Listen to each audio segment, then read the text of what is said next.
Alô, comunidade! Começa agora o ICL Urgente com as principais informações do Brasil e do mundo, sempre às 5 horas da tarde. Informação e análise a quente, diretamente da nossa redação, Laura Couto Apostos. Laura, vamos destacar hoje a direita, a extrema-direita do Brasil, fora de controle, né? Vamos trazer alguns casos relativos a isso. Pois é, isso mesmo, Rodrigo. Boa tarde para você e para todo mundo que está nos assistindo. Pois é. Boa tarde para você que mora nesse país em que um senador da República, um senador do Amazonas, né, falou como se fosse a coisa mais normal do mundo, que sentia vontade de enforcar a ministra do Meio Ambiente, Marina Silva. E mais, hoje, ele disse o seguinte: não me arrependo não me arrependo de ter falado. Daqui a pouco nós vamos trazer mais detalhes sobre este caso, porque agora vamos começar o ICL Urgente com um outro episódio, uma outra notícia desta quinta-feira, mostrando o que acontece num país em que a extrema-direita, a direita, acha que pode falar o que quiser, sem nenhum limite. O bolsonarismo liberou esta gente do inferno e as consequências estão aí à nossa frente. A ministra das Relações Institucionais, Gleisi Hoffmann, acionou o STF contra o deputado federal Gustavo Gayer. Esse está aí na tela, ó. Gustavo Gayer fez declarações machistas ofensivas, né? Ele é um deputado federal de Goiás. A notícia crime apresentada ao STF cita também violência política de gênero. É mais do que machismo, é violência política de gênero, segundo o pedido da Gleisi Hoffmann. Ela pede a condenação do parlamentar e R$30 mil por danos morais. Os advogados da ministra classificaram a atitude de Gayer como, abre aspas, criminosa, e disseram que o objetivo dele era constranger e humilhar a deputada e agora ministra petista com as publicações feitas nas redes sociais. Vocês acompanharam bem, mas a Laura Couto vai trazer mais detalhes sobre esse caso que agora chega à justiça. Laura. Rodrigo, o presidente do Senado voltou a dizer que vai processar o deputado federal Gustavo Gayer pela declaração machista contra Gleisi Hoffmann. O Davi Alcolumbre disse em tribuna, abre aspas, nós vamos fazer tudo o que tiver que fazer juridicamente para cobrar dessas pessoas que tenham responsabilidade com o que falam, que é justamente o que você estava dizendo, né, Rodrigo? O presidente do Senado ainda afirmou que se sentiu ofendido com o comentário, vai sim entrar com uma representação contra o Gayer no Supremo Tribunal Federal e vai pedir a cassação dele no Conselho de Ética da Câmara, Rodrigo. Ainda vale lembrar que o deputado federal Lindbergh também entrou com uma queixa-crime no STF contra o deputado Gustavo Gayer, Rodrigo. É isso, então tem processo da Gleisi, tem queixa-crime do Lindbergh e tem o Alcolumbre, presidente do Senado, dizendo que vai pedir cassação também. Enquanto a Laura falava, apareceu do lado dele aqui, do lado dela, aliás, a notícia, né, que deu origem à notícia do Estadão, que explica o que o Gayer falou. Se a gente puder colocar aqui no telão, é a notícia que estava antes do Lindbergh, é a anterior, só para a gente relembrar aí, ó. O Alcolumbre volta a dizer que vai processar Gayer pela fala sobre trisal, porque o Gayer achou que estava fazendo uma gracinha. Eu fico imaginando a Gleisi, o Lindbergh e o Alcolumbre formando um trisal e disse que Lula trata a Gleisi como se fosse uma garota de programa. Foram essas as frases do deputado de Goiás, que se diz um defensor da família e dos bons costumes. Então é realmente a direita e a extrema-direita fora de controle. Vamos para outro personagem desta fase em que os extremistas falam as maiores barbaridades, um dia depois do outro, mesmo fora do poder, né? Quando o Bolsonaro estava no poder, era no cercadinho, era todo dia também. A fuga de Eduardo Bolsonaro para os Estados Unidos ainda está repercutindo, não é? A bancada do PSOL na Câmara enviou um ofício à mesa diretora da casa pedindo a rejeição da licença de mandato, né? Porque o Eduardo Bolsonaro disse que vai pedir uma licença do mandato para ficar nos Estados Unidos, conspirando e atacando o Brasil. Não é? O PSOL quer que o caso seja considerado como abandono de mandato. Laura Couto tem mais informações sobre esse ofício, né, apresentado pela bancada do PSOL e também, Laura, sobre os bastidores na própria bancada do PL, do partido do Eduardo Bolsonaro, que foi pego de surpresa com a decisão dele, não é isso, Laura? Isso mesmo, Rodrigo. Começando agora pelo ofício do PSOL, no documento enviado à mesa da Câmara, os deputados pedem atenção a essa situação do Eduardo Bolsonaro depois do pedido de licença dele. Isso porque um parlamentar só pode ter essa licença desde que o afastamento não ultrapasse de 120 dias por sessão legislativa, Rodrigo. Agora, passando para a reação do PL, foi o seguinte: a reação inicial foi de que a decisão do Eduardo Bolsonaro de ficar nos Estados Unidos foi de medo pelo PL, porque o que acontece, essa licença poderia ser interpretada como uma fuga, né, Rodrigo? Mas assim, as declarações do Jair Bolsonaro, em que ele até chegou a chorar, mudaram um pouco essa avaliação do PL e trouxeram a imagem de pai e filho afastados. Então, a avaliação final agora do PL é de que essa situação deu até mais força para a direita, reforçando esse discurso de que a direita está sendo perseguida pelo STF. Eu acho que a avaliação, aí uma interpretação olhando aqui de fora, eu não sou da bancada de extrema-direita do PL, mas acho que valem as duas coisas, viu, Laura? Ficou a imagem de fujão, sim, colou no Eduardo Bolsonaro, que ele é um fujão, e ao mesmo tempo, para aqueles que gostam, para aqueles que já o defendem, né, aqueles mais extremistas mesmo, também pode ser que tenha colado essa história, coitados, pai e filho chorando, um chora de lá, outro chora de cá, de qualquer maneira, uma imagem de mais fragilidade. Eles saem desse episódio para a opinião pública com uma imagem de mais fragilidade. Vamos ver os desdobramentos, se o Eduardo Bolsonaro consegue arrancar, né, ataques ao Brasil por parte dos Estados Unidos, aí ele pode dar um contra-ataque. A gente vai seguir acompanhando esse episódio todo. O que é importante também a gente observar, gente, o Supremo Tribunal Federal, às vésperas de se iniciar o julgamento do principal núcleo golpista acusado pelo golpe, que é de Bolsonaro, General Heleno, Braga Neto e outros, o Supremo Tribunal Federal registrou um aumento no número de ameaças feitas à corte. Isso aconteceu ao longo da última semana. Então, véspera de julgamento, Bolsonaro, filho, se diz perseguido e fica nos Estados Unidos, e aí ameaça. As ameaças chegam por meio da central telefônica, mas há também casos de ameaças que vêm por e-mail. A ouvidoria do STF está monitorando as ocorrências e é preciso levar isso a sério. Vamos lembrar que um sujeito já se explodiu na frente do Supremo Tribunal Federal. O bolsonarismo é capaz disso. O Bolsonaro é herdeiro da pior facção de direita da época da ditadura. Ele chegou a planejar uma explosão no Rio de Janeiro, porque não queria abertura democrática. Próximo ao 8 de janeiro, foi preso um sujeito com explosivos num caminhão para explodir o aeroporto de Brasília. Então essa gente é capaz de tudo. A corte prevê reforço da polícia militar no entorno do prédio, acesso restrito ao plenário e também um plano de ação para evitar ataques cibernéticos, especialmente a partir da semana que vem, quando acontece a sessão no dia 25 de março, para receber a denúncia e transformar Bolsonaro e os seus asseclas em réus. E tem mais, né? Tem mais notícia envolvendo a família Bolsonaro nesta quinta-feira. Laura Couto. Rodrigo, o advogado do Bolsonaro, Paulo Cunha Bueno, entrou com uma representação na OAB contra o STF. Isso porque, de acordo com ele, todas as defesas dos 34 denunciados pela PGR estão sem acesso à totalidade dos elementos obtidos na fase da investigação, ou seja, as provas, né? E segundo a OAB, os advogados do Braga Neto também entraram com uma manifestação parecida contra o STF, Rodrigo. Então a gente repara, tem choro, tem essa narrativa de perseguição. Tem o Eduardo Bolsonaro chorando de lá, tem o Jair Bolsonaro chorando de cá, e os advogados dizendo que não tem acesso às provas. O STF não se pronunciou ainda. A última notícia que eu tinha antes de entrar aqui no estúdio, o STF ainda não tinha se pronunciado sobre esta reclamação formal feita pelos advogados junto à OAB, como se dissessem assim: estamos sendo tolhidos no nosso direito de defesa, o que mostra, como disse o Cacai, analista, né, político e também da área judicial aqui do ICL, Bolsonaro vai abandonando a defesa técnica jurídica e vai partindo para uma defesa que não é nem defesa, é um ataque político, né?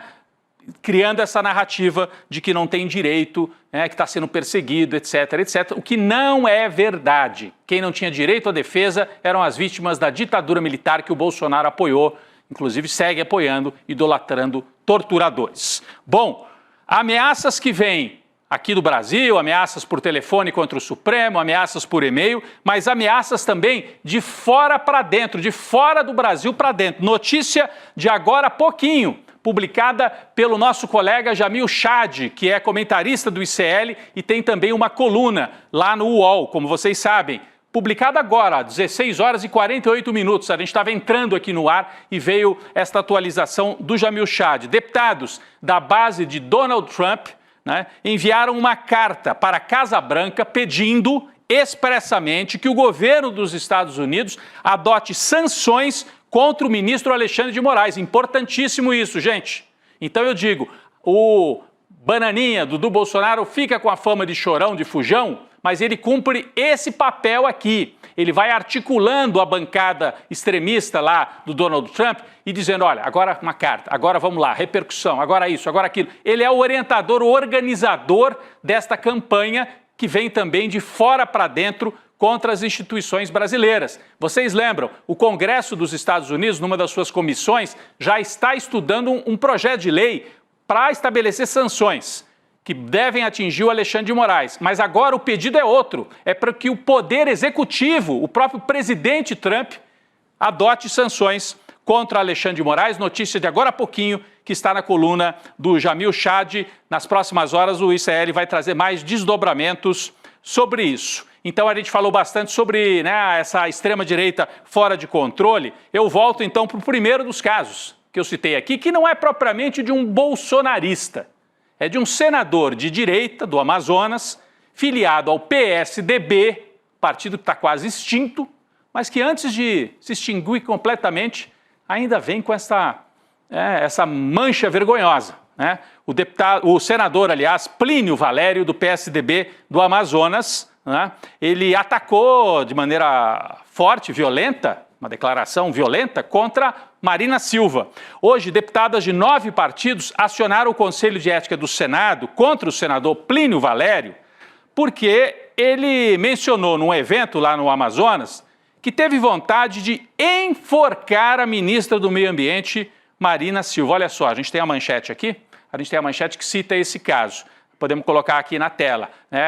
O senador falou sobre isso e agora existe o pedido de várias parlamentares, está aqui, ó, deputadas, acionando o Conselho de Ética do Senado contra o Plínio Valério por essa declaração sobre enforcar Marina Silva. Na ocasião, o senador fazia referência a uma sessão da CPI das ONGs, em que Marina falou com os parlamentares por cerca de 6 horas. E aí, a gente ouvindo assim, parecia que ele queria fazer uma graça, do tipo, é muito tempo ouvindo a Marina, eu fiquei com vontade de enforcar a ministra, mas é de uma violência verbal que só cabe num país contaminado pela violência verbal do bolsonarismo.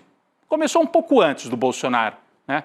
Começou um pouco antes. E aí vem um senador do PSDB, que já foi o partido do Franco Montoro, do Mário Covas, acabar de afundar o partido que está, né, terminando, está em estado terminal o PSDB. Laura Couto, você tem mais informações também sobre esse caso envolvendo o senador Plínio Valério do PSDB e esse ataque verbal? É um ataque violento, ainda que seja assim, no contexto, eu posso até entender o que ele quis dizer, mas o cara se sentia à vontade, né, para dizer uma coisa dessa. E o pior, ele está dizendo que não se arrepende, não é isso, Laura? É isso mesmo, Rodrigo. A representação contra o senador Plínio Valério foi assinada pelas deputadas Benedita da Silva, Duda Salabert, Ana Paula, do Podemos, Gisela Simona, Jandira Fegali, Laura Carneiro, Maria Reis, Tabata Amaral e Talíria Petroni. O Davi Alcolumbre também repreendeu, né, o senador Plínio Valério. Ele disse que essa fala foi infeliz. Só que o Plínio Valério não parece estar muito arrependido. Ele disse que foi só uma brincadeira, que todo mundo riu, que ele também riu e que se você perguntar para ele se ele faria de novo, ele disse que não, mas que ele não se arrepende também, Rodrigo. Aí tem a frase que está aí na tela, ao lado na tela da Laura. Se me arrependo? Não, diz o senador Plínio Valério. A gente tem a fala dele, né? Aqui a nossa edição. Vamos assistir o que ele disse, vamos entender melhor esse contexto. Vamos lá. A Marina esteve na CPI das ONGs 6 horas e 10 minutos. Imagine o que é tolerar a Marina 6 horas e 10 minutos sem enforcá-la. A minha mulher que está ali, a Ana, mandava mensagem o tempo todo, né? Instigando, jogando gasolina. E no final ela me disse, se você tivesse 10% da paciência que teve com a Marina, a gente nunca brigava. Você vê, envolveu até a mulher aí na declaração. É uma violência, né? Uma declaração violenta. Ainda que ele fale assim num tom quase de brincadeira. E é típico desses tempos que nós estamos vivendo. A ministra Marina Silva deu uma declaração sobre o episódio em entrevista ao programa Bom Dia Ministra, do canal Gov. Vamos acompanhar Marina Silva. Dificilmente, talvez, isso fosse dito se o debate fosse com um homem. É dito porque é com uma mulher. É dito porque é com uma mulher preta, uma mulher de origem humilde e uma mulher que tem uma agenda que, em muitos momentos, confronta os interesses de alguns que, no meu entendimento, deveria ficar apenas no espaço da divergência política. Pois é, a Marina deu o recado aí. Se fosse com um homem, né? Ele diria assim, eu tenho vontade de enforcar o Davi Alcolumbre. Como é que vocês interpretariam isso? Agora, como é com a Marina? Ele disse, minha mulher até falou, se você tivesse essa paciência que teve com ela, comigo, não tinha briga em casa. Né? Então mostra um dado de violência, né? Que vem do senador Plínio Valério, repito, do PSDB, que já foi do Mário Covas, do Franco Montoro, e que hoje é o PSDB de Plínio Valério. Isso explica talvez o que esteja acontecendo com o PSDB nos últimos anos. A ministra Gleisi Hoffmann se manifestou hoje no X, prestando solidariedade à ministra Marina. Ela ressaltou que não é a primeira vez que mulheres são atacadas quando ocupam um espaço político relevante. Está aqui a mensagem da Gleisi Hoffmann. Toda a solidariedade à ministra Marina, vítima de violência política de gênero por parte do senador Plínio Valério. Não é a primeira vez e tal.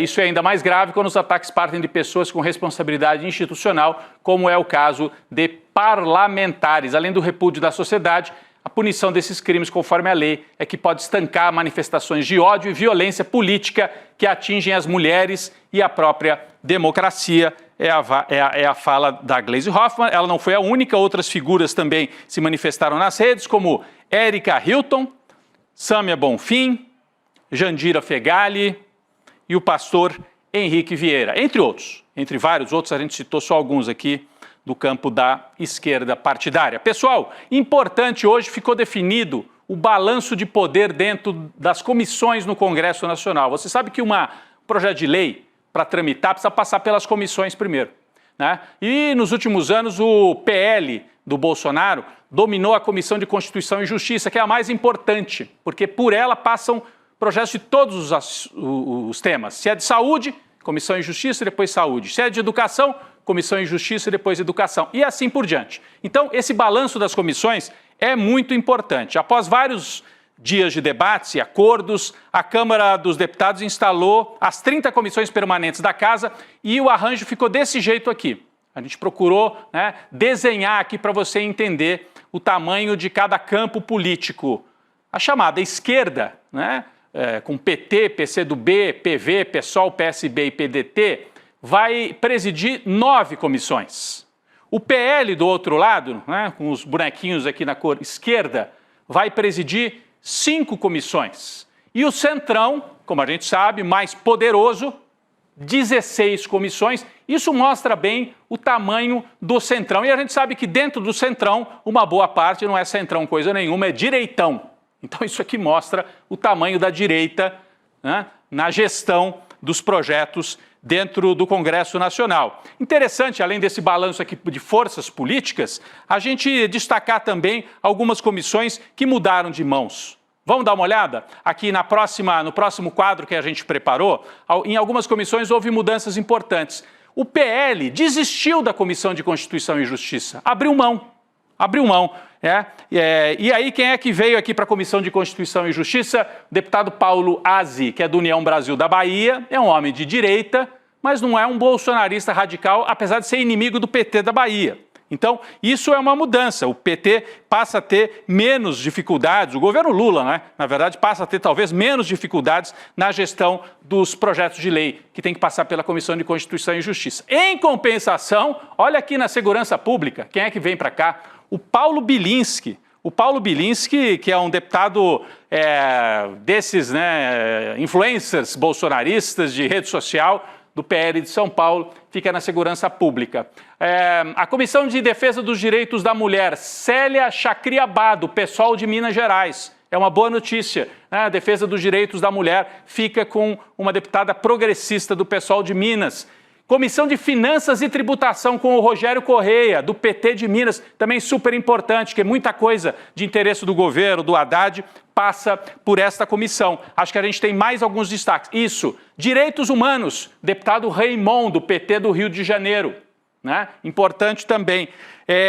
Comissão de Educação ficou com a direita, com Maurício Carvalho, do União Brasil, mas essa aqui era a comissão que estava com o Nicolas. Sai o Nicolas e entra o Maurício Carvalho, deputado do Centrão, da direita, mas não é um bolsonarista tão radical. Relações exteriores, aqui o PL vai jogar toda a força. Então, reparem, o PL abre mão da Comissão de Constituição e Justiça para centrar fogo aqui, ó, relações exteriores, e isso diz muito sobre a estratégia do bolsonarismo nos próximos meses. Esquece Constituição e Justiça, coloca tudo nas relações exteriores, por quê? Porque é dos Estados Unidos que eles esperam vir a maior batalha para derrotar o Lula, derrotar o Supremo e, eventualmente, reconquistar o poder. Comissão de Saúde, Zé Vitor, também do PL de Minas Gerais. Esse aqui, o balanço que a gente traz. Laura Couto, você tem mais detalhes sobre aqui as comissões também para trazer para a gente? Eu acho que eu trouxe todos aqui que a gente tinha separado. Você quer destacar mais alguma coisa? O principal era lembrar que o PL deixa a Constituição e Justiça e deixa também a Comissão de Educação, não é isso, com o Nicolas Ferreira? Isso, a Carol de Toni sai da CCJ e o Nicolas Ferreira sai da Comissão de Educação, esses são destaques importantes também. E também acho interessante a gente ressaltar que o PL tem 5 comissões ainda, né, Rodrigo? Então, de 9 comissões da esquerda e o PL 5, aí é um balanço complicado também. Mas você veja, a esquerda tem 9, somando PSB, PDT, PSOL, e o PL ficou com 5. O Centrão é que domina a maior parte das comissões no Congresso Nacional. Esse é o balanço que eu queria trazer aqui para a gente entender isso tudo aqui, né, compõe também estratégia política. E eu acho fundamental a gente perceber como o PL está centrando tudo nas relações, não tudo, mas muita coisa nas relações exteriores, com o controle desta comissão também, que vai jogar em tabelinha com Eduardo Bolsonaro, articulando o Trump e o apoio lá de dos Estados Unidos para atacar o Brasil, o Supremo e o governo Lula. Falando nisso, vamos para uma outra notícia desta quinta-feira. O ministro Alexandre de Moraes determinou que a Meta, que é dona do Facebook, do Instagram, e o X, de Elon Musk, encaminhe à Polícia Federal os dados das contas do blogueiro Alan dos Santos. Olha o bonitão aqui na tela, é esse, ó, vocês esqueceram dele? Aquele que fazia a Terça Livre, né, que era o programa dele, agora está lá, escondidão lá nos Estados Unidos também. O Alexandre de Moraes deu 10 dias para as empresas se pronunciarem, sob pena de multa de R$100 mil por dia em caso de descumprimento. Vamos lembrar que o Alan dos Santos continua postando, hein, gente? Outro dia eu estava olhando lá o X, continua lá fazendo postagem à vontade, aqui no Brasil, né? Ele continua. O ministro Alexandre de Moraes atendeu a um pedido da Polícia Federal em investigações sobre fake news contra a jornalista Juliana Dalpiva. Laura, explica pra gente mais sobre esse caso aí. Foi um pedido da Juliana, atendido agora, né, da jornalista Juliana Dalpiva, atendido pelo Alexandre de Moraes. Rodrigo, para quem não se lembra, em junho de 2024, Alan dos Santos publicou mensagens falsamente atribuídas à jornalista Juliana Dalpiva, nas quais ela citava um suposto plano do ministro Alexandre de Moraes para mandar prender o ex-presidente Jair Bolsonaro. Os investigadores querem acesso aos dados de quem criou essas contas no Instagram, mas eles também querem acesso de todas as postagens dessa conta e de outras, como você citou, a conta que ele tem no X. Vale lembrar, como você falou, que o influenciador está proibido de ter qualquer conta nas redes sociais, mas ele vem tentando driblar essa decisão do Alexandre de Moraes. Ele está foragido desde 2021 e ainda é alvo de 2 ordens de prisão expedidas pelo STF. Rodrigo? Está foragido, está lá nos Estados Unidos postando, participando de entrevista. Nesse episódio mesmo agora do Eduardo Bolsonaro, apareceu, participou, entrevistou, co-entrevistou o Eduardo Bolsonaro e falou sobre o Jair, etc., né? Bom, esse pedido de extradição foi encaminhado às autoridades americanas, mas não há a menor perspectiva de que seja cumprido esse pedido de extradição do Alan dos Santos. Nos Estados Unidos, as postagens feitas pelo influenciador não são vistas como criminosas, então as chances do governo de Donald Trump atender a determinação de Moraes são pequenas, para não dizer nulas, ainda mais agora, depois de tudo que nós estamos acompanhando, esse alinhamento do Eduardo Bolsonaro por lá. Tem mais, a Polícia Federal afirmou ao STF que a plataforma X permitiu, e segue permitindo, que usuários financiem e apoiem contas de bolsonaristas, contas bloqueadas. Então, o sujeito está com a conta bloqueada, mas o X continua permitindo que os apoiadores mandem uma graninha lá para ajudar o cara. Então, Alan dos Santos, segundo a Polícia Federal, né, continua sendo financiado mesmo com os perfis bloqueados. E, falar a verdade, os perfis dele ficam bloqueados, depois ele abre o outro, depois abre o outro. Ele vai driblando o tempo todo as decisões da Polícia Federal. Laura, você tem mais informações sobre isso? Não é só o Alan dos Santos, né? Tem outros ali que estão com as contas bloqueadas e que também seguem recebendo financiamento dos apoiadores, né? Pois é, a investigação afirmou que quem está nesse esquema de ter a restrição da conta, mas mesmo assim o X exibir dados para financiamento, até recebimento de valor em criptomoedas, são alguns que eu vou citar aqui para você, Rodrigo. A conta Terça Livre e a conta Alan dos Santos, as duas ligadas ao Alan dos Santos que a gente estava comentando até agora.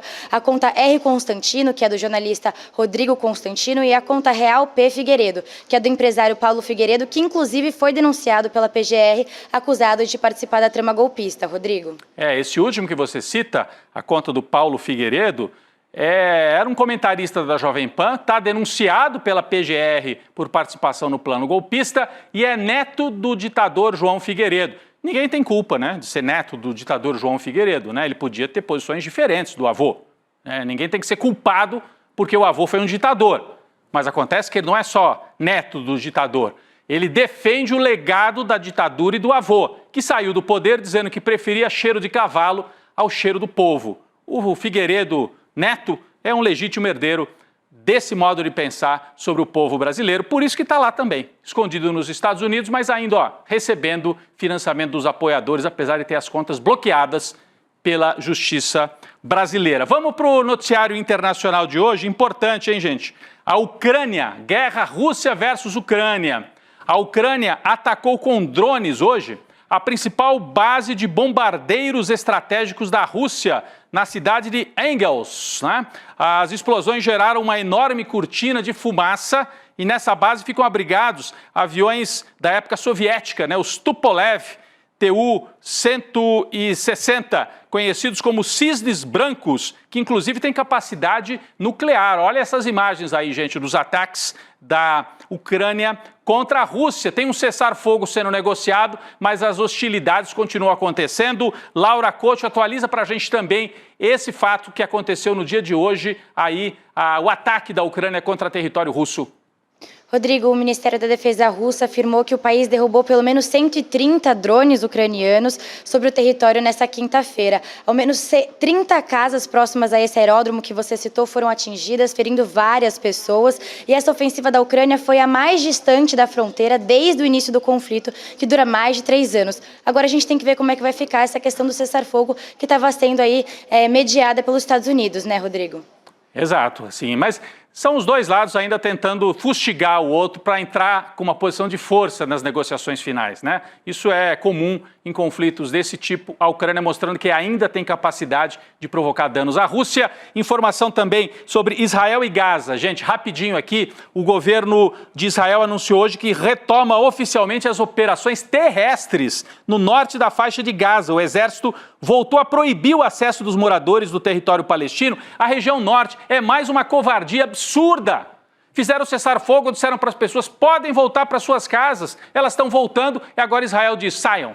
É tortura em massa promovida pelo governo israelense. Nessa manhã, soldados israelenses recolocaram bloqueios no norte que impedem a passagem de moradores. Vários deles já tinham voltado para suas casas e tiveram que sair de novo. Sangue nas mãos de Netanyahu, sangue nas mãos do Estado de Israel, um Estado fora da lei. Bom, terminamos o nosso ICL Urgente por aqui. Daqui a pouco começa o ICL Notícias, segunda edição com a Gabi Varela. Eu quero agradecer mais uma vez a Laura Couto na atualização das notícias sobre Brasília, sobre, enfim, a guerra, a Rússia, a Ucrânia. Laura, obrigado. A Gabi até já está se posicionando para entrar aqui no estúdio. A gente volta amanhã com o ICL Urgente. Daqui a pouco eu estou com a Gabi e todo o elenco, né, toda a turma do N2 para análise das notícias e aprofundamento das notícias aqui no ICL. Valeu, gente! Até amanhã e até daqui a pouco no N2. Você é corredor de 5K, de 10K, você corre meia, você corre maratona e você tem aqueles desafios que todo atleta tem, você fica nervoso antes de treinar, você fica nervoso antes de uma competição, parece que você bateu no seu limite e não consegue avançar dali. Pois é, as pessoas que praticam esportes encontram esses desafios. A gente resolveu fazer uma jornada esportiva e aprender com os maiores atletas da história, no Brasil e no mundo. E vai começar essa jornada no dia 30 de março, às 8 horas da noite, com Mark Allen, o maior triatleta de todos os tempos. Todo mundo vai se transformar com os ensinamentos dessa feira.